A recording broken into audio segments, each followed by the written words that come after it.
Spark Success Show. I'm your host, Liz Hamlet, and I'm a success coach and business mentor.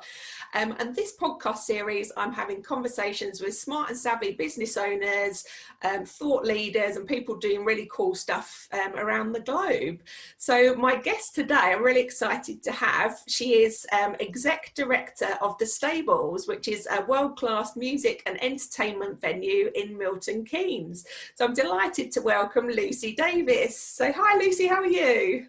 Hi, I'm good, thank you. Thank you for having me on today. Really good to be. Pleasure to have you. Want to support the arts at the moment, definitely, particularly. Yeah, we're high in the media at the moment, so we're a good topic of conversation.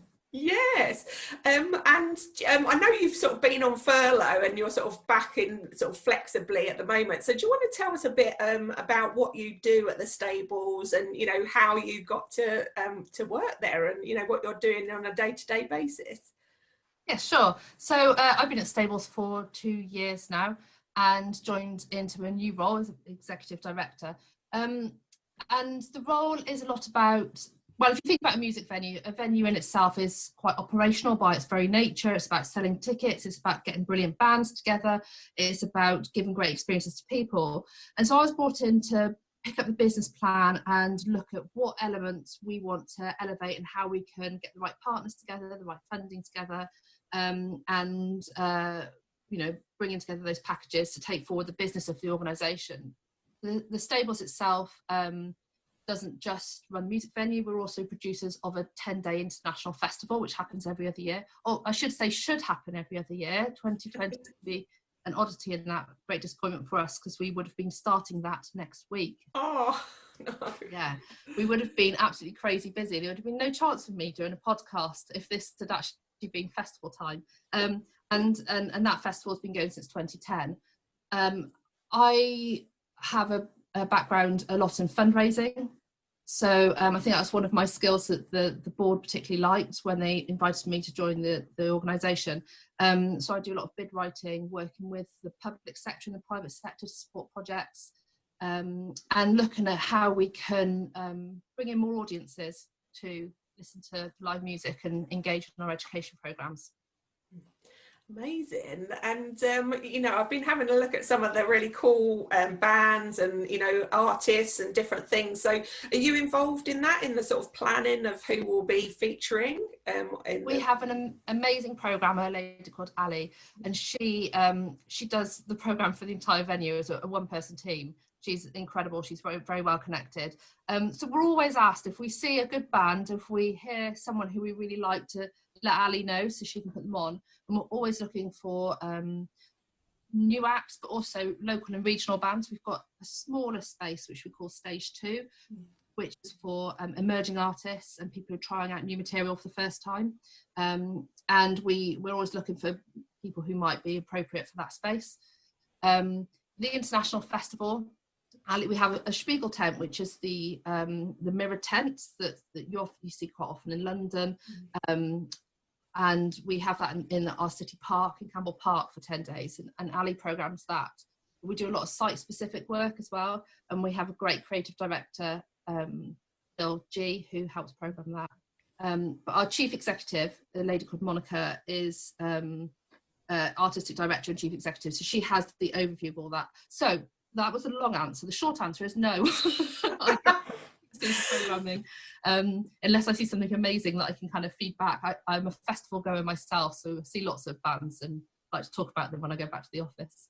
And that's amazing if you can sort of all have input and say, you know, I saw this band, they were really exciting. And I really like the up and coming artist thing of sort of supporting people to try out new material or, you know, maybe perform for like one of the first times. So really love that. And I think Milton Keynes is really good for that. You've got there's sort of a number of music venues, aren't there? Outdoors ones. And, you know, you've got the Stables, of course, the best. Milton Keynes is, you know, as everyone will have heard, Milton Keynes is a place of myths, and everyone says it's the city of concrete, which we dispute a lot. We do have a bit of concrete, but we have a lot of green spaces and heritage. But we have a huge music heritage in the city. And the Stables was established by two jazz greats of the UK.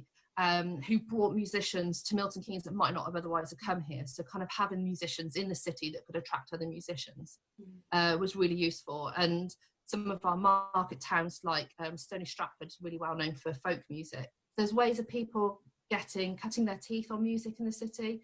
We're still building audiences in Milton Keynes. I refer to Milton Keynes as a city, and I know that a lot of listeners will be from London and will think I'm talking London when I say city. I'm definitely not. It's definitely Milton Keynes.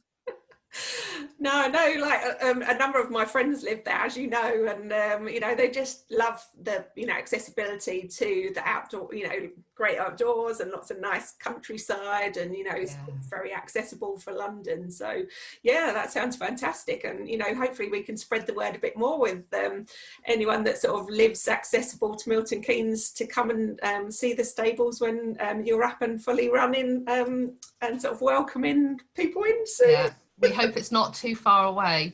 We're planning, and most of the artists that we've not been able to present, we have postponed rather than cancelled wherever possible, because we still want to be able to present them.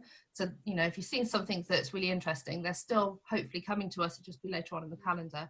And our customers, I speak to a lot of, we have a huge friends scheme where people pay from £30 a year to be a friend, and I speak to them regularly.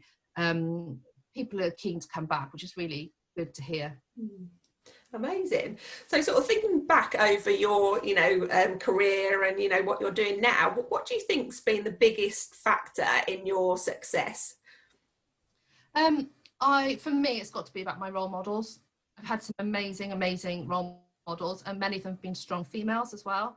And that's really important. I think today, you know, we're talking about equality frequently, and you know, quite often there are men at the top in the arts who tend to have, you know, a good percentage of women, and I've really excelled under that. And I had a male mentor when I was changing careers, and he was absolutely fantastic, so I don't want to dismiss that. But the whole saying of no one is an island, I think, is really true, and you need to utilize people around you to kind of look at what you enjoy and what other people do in their jobs and what you can learn from it, and ask if you're struggling or you have any questions, to ask that. I think mostly that came to me when I started working for Milton Keynes Council. I was there for 12 years, and I had a succession of incredibly strong but very keen women who wanted to see the other people develop in their teams. So it wasn't just like, this is what you do. They'd quite often leave you without the answer and help you get there. And it helps you to kind of think a bit more and understand where your parameters are and where your boundaries are of what you can achieve yourself without having just to turn to someone else all the time.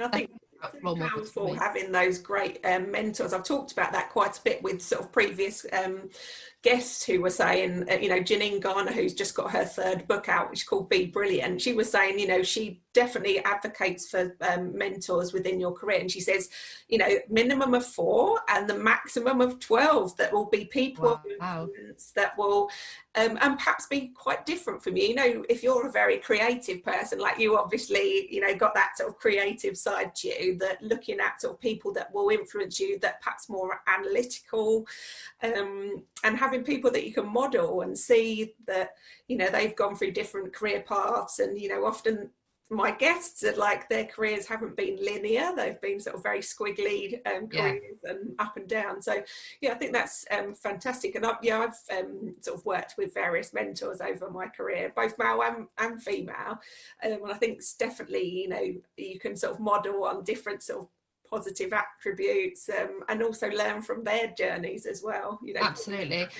The one thing I did look for in a mentor, and I struggled to find, and I was a bit disappointed by, is there was a time where I was looking for some external mentorship from outside of my workplace, and I was looking for a female who had a family, as I have a family myself, and I think you have different challenges when you have a family in the mix, especially when your family is young, and I couldn't find anyone.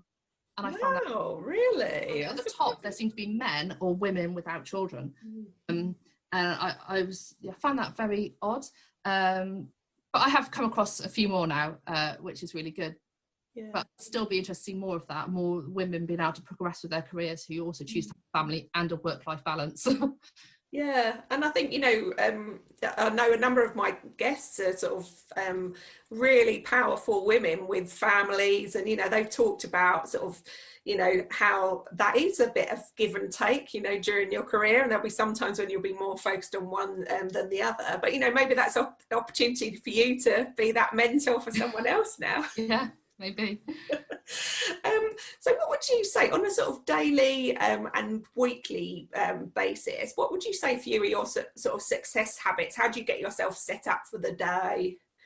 I bet I'm not the first one to say this, but it's all about goals for me, and it's short, medium and long term. So it may be that just for example, in 10 years time I want to be the chief executive. I'm not trying to take my chief exec's job, but for example, but the short term is that I want to bring in £500,000 additional turnover. So I set myself those kind of different targets, and as I achieve those can change and grow or shrink. So that it might be that I'm going to stay with this organisation or this project or this team until I've achieved X, Y, and Z. And as you progress it, you might start saying, well, actually, I also want to achieve this, or actually the job's done, I've given everything that is needed. So it's all about having goals, but understanding that goals can change as you progress through any project and any career. That's definitely been really, really key for me. Years ago, I did the whole writing down the 5-year plan, and I remember sitting with a manager, a lady called Marie Kerbishaw, who runs Luton Culture Trust now. She's brilliant. She made me write a 5-year plan, and I hated it. I couldn't understand why she was making me do it. I loved my job. I just started as arts development officer, and I thought it was the best job, and why would anyone not want to do this job? And she was like, where do you want to be in 5 years? Well, I'm here, I've done it, this is what I wanted. So I found that really difficult, but actually it made me, if I couldn't say I want this job, it was what attributes I wanted from within my career really helped me, and I've continued that. I perhaps don't write it down anymore, but I always know where I'm going to next. So even when you go into a job and you think, this is it, this is what I want, where I wanted to get to, you still have to have an eye of where you're going next. I think otherwise there's you can build a bit of apathy, it gets a bit boring. You have to know, for me, I have to know what's happening into the next stages. Yeah, and you've talked about sort of attributes. So obviously, you know, one of the things you were looking for in a mentor was sort of someone that was sort of really successful in their career, but also had a family. So what are some of those other attributes that sort of you're looking towards when you're sort of saying 10 years and you want to be chief exec? I really like change management.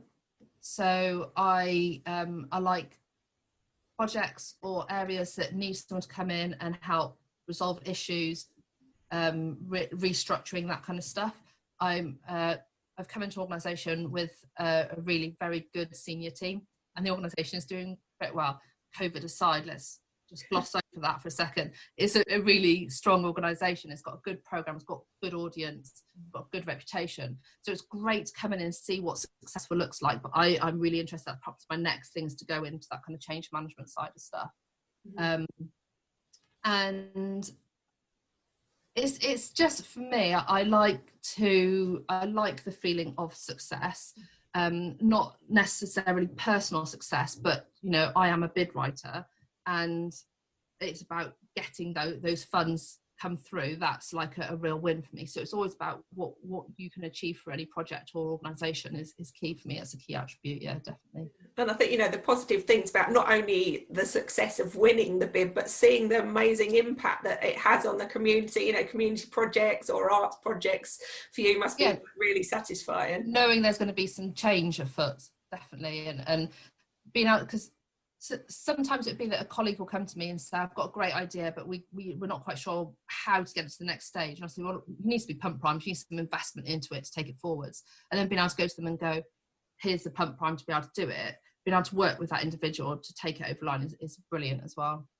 Amazing. So sort of looking back over your career and your sort of success journey, if you could start it all again, what would you do differently? I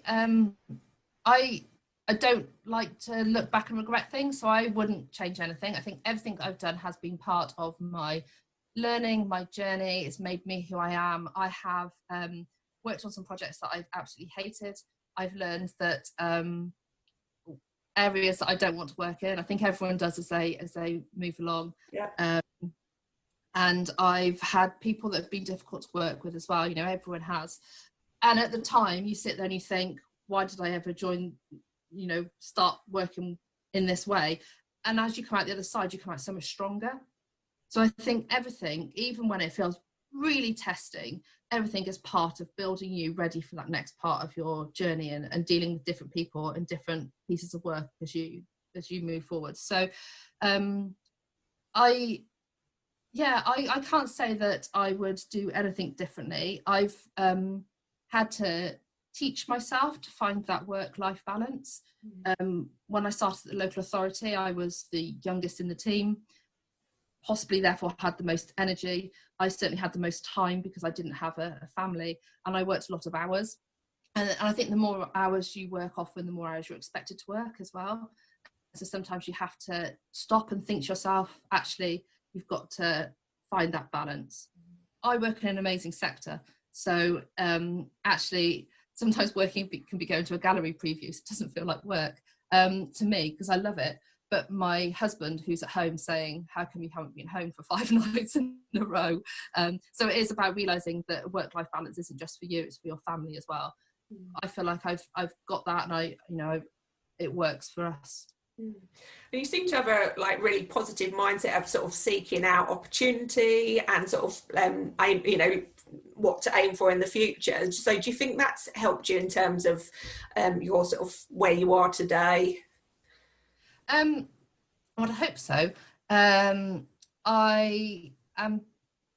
definitely someone who looks for opportunities, but I'm also someone, I don't need to leave an organisation to find opportunities. So I think sometimes being bored at work can be the best thing for me, because the minute that it goes into a lull, because we always all have those bits where it just kind of goes a bit quiet for a couple of days, and you go, how come it's gone so quiet? But it allows your brain to rethink things through and come up with, so it's gone quiet because this project's reached conclusions. So what should we do with it next? So it's allowing yourself to have that time to think things through is certainly really important. And that's when kind of the opportunities come through. I've, although I said I've had some really good managers, I've had a lot of autonomy. So I've never had a role where people have written me down, these are the list of tasks you need to do. It's like, well, this is your job. That's your job title. There's your desk. Go make your job happen. And that's brilliant. That's the way I work. So then it's kind of looking at what is needed. So certainly when I left the local authority, I was arts and culture manager. And it was about looking around at what was needed in the city, what gaps there were in terms of arts and culture, and then finding ways to work with partners to change that, take people in a different journey. And so that was kind of built in, and really that's what an arts development officer does. They go in, they see a problem, a gap, something that's needed in the community, and says, right, how can we fix this? And when I joined Milton Keynes Council, there'd been no one in post, I can't recall, I think it's like 9 years or something, they'd had a vacancy, or they'd chosen not to appoint anyone into the arts team. And so I was really aware that I could be there for a very short amount of time, because arts is an easy cut to make. Actually, that's unfair. When you have to balance your budgets and you're arguing against social care, it's a hard argument. We know the value of arts. It's very, very important to creating rounded people. But sometimes, these decisions are taken. So I was always aware that in a local authority, I was going to be hard pushed. So I didn't want to start up projects that relied on me for them to continue. So I always worked with partners to start things up and then support them to keep them going.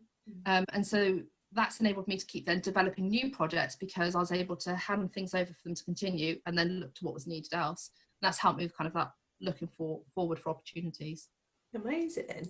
And sort of looking at all the really exciting stuff that you've done with the stables, what would you say has been your proudest moment in terms of sort of impact that what you're doing has had? That's a big question. I had quite a nice one, actually, because I I joined, and the stables needed quite a few enhancement works, capital works to the building. And Arts Council had announced that they had some funds available. The senior team was very, very overstretched. They were just approaching a festival. So I started in May and the festival was in July. So incredibly busy time.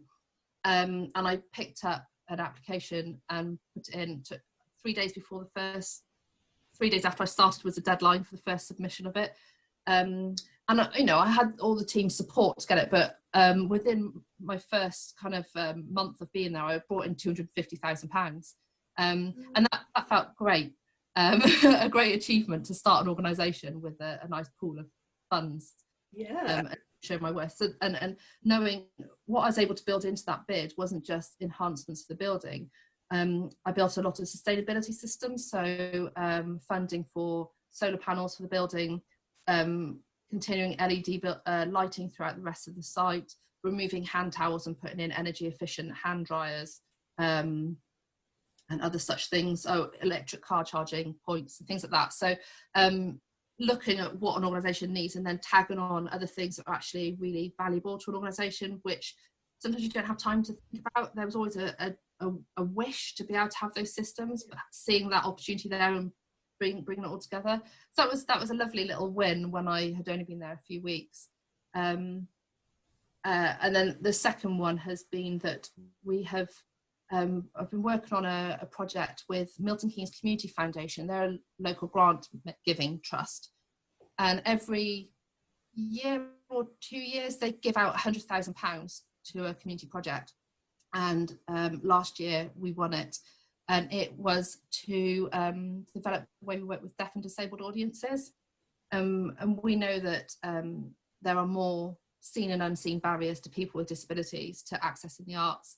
And we wanted to better understand how we could change the way we work, how we could adapt the building, how we could adapt the programme, how we need to change the way we think about interacting with people with disabilities and how we actually then do interact with them. So we've got a 3-year programme with a panel of disabled users who come and work with us on changes. And it's really little things like tactile signage. Our signs are quite high often, as you know, was recommended back when they were all installed, but actually it's about making sure you've got that kind of clear differentiation of colours and raised profile of lettering and braille if you can install it as well, through to talking to one of the users and finding that our disabled toilet can only be accessed if you reverse into it in a wheelchair. So we knocked down the wall and extended it. And doing a project like that, for me, it started off with me writing a funding bid and is ending up with a venue that can now, has always been very disabled friendly, but now hopefully will make it even more enjoyable for people with disabilities. And it's so satisfying because, you know, a lot of bid writers, as you know, you're doing the bid paperwork and then it gets passed over to another department to sort of see it through. But, you know, what's so satisfying is you're getting to do both sides of it and see the sort of benefits for your customers and the people coming to your venues. That's well, the incredible thing about the stables is the permanent staff force is 14 staff. Which is really small for a music venue and festival of its scale, because we've got 250 volunteers. The volunteers are called the stablemates, and they've been involved since day dot of music being put on in a stable block on that site. And they do all of the front of house work. They do, you know, the ushering, the serving behind the bar, helping out in the car park. They also help us out in the office doing some admin stuff. Helping us with our mail outs and things like that. So they do such a huge amount of work for us, so that it's a very small permanent team that do the kind of more strategic work as well. Oh, that's amazing. So you were sort of mentioning your work with mentors and sort of trying to surround yourself with sort of people of influence. So over your sort of career, what would you say is the best piece of advice that you've received about sparking success? I think that I've been encouraged to see that every journey is different, and so even when working with mentors, it's sometimes very easy to say, well, what did you do? Great, that's what I need to do. But it's about listening to people around you and responding to those. So I have followed that every journey is different. And an example is well, you asked me earlier on about how I got into the arts. Yeah. And I did study media and popular culture at university. But I went with my second job I worked as part of a regeneration project which took films to rural communities. After foot and mouth, all the farms had fallen out. It was rural Monmouthshire. It was about getting people to use their village hall again. I did it through film. And when I got there, I started working with the arts officer. And you kind of watch someone do their job and you think, I really like that job. And so my mission then was to find a job as an arts officer.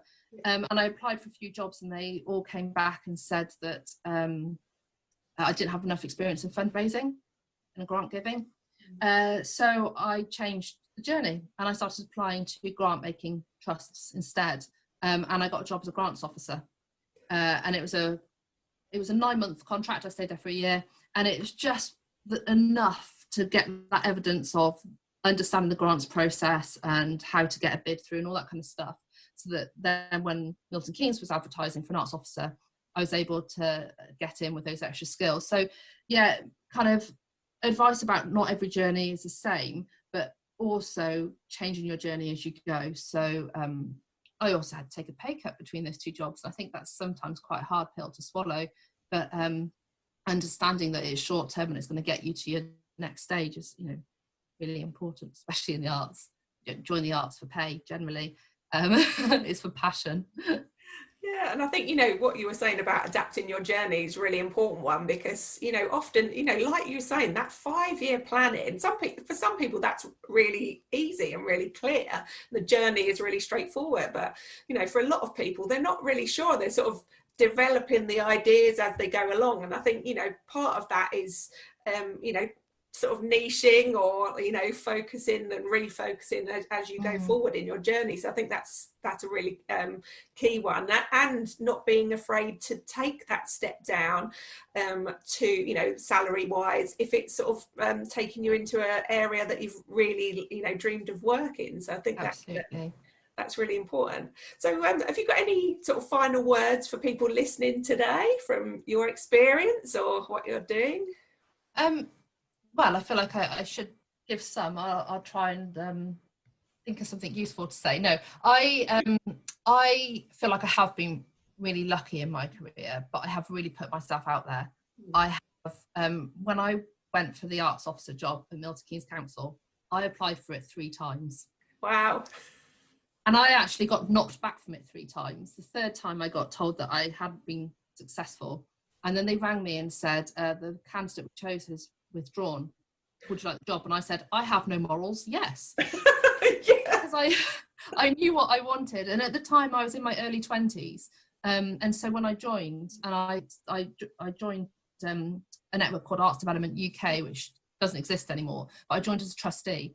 I was the youngest by far, so that there weren't many people of my age in that sector. So I knew I was pushing with a lack of experience, but I was so keen. And each time I got knocked back, I would ring up and ask what I had missed out on, and then work on that particular area. So I think it's about having that, keep your self-motivation. And sometimes it can be really demoralizing when you're looking for that perfect job and you can't get a foot in the door. In the arts, it's, well, in a lot of sectors it can be about who you know and understanding, sometimes it's not that who you know will get you a job, but they might tell you a job's been advertised that you might not have otherwise stumbled across. And so I started off volunteering, and lots and lots of people in our sector that I know started off volunteering because you're passionate, because you want to learn, but at the same time you will learn a lot of skills that you've got on your CV and meet people who you can learn from. You can see what they're doing, go, oh God, I've completely misunderstood this world, I don't want to be in it, or yeah, I want your job.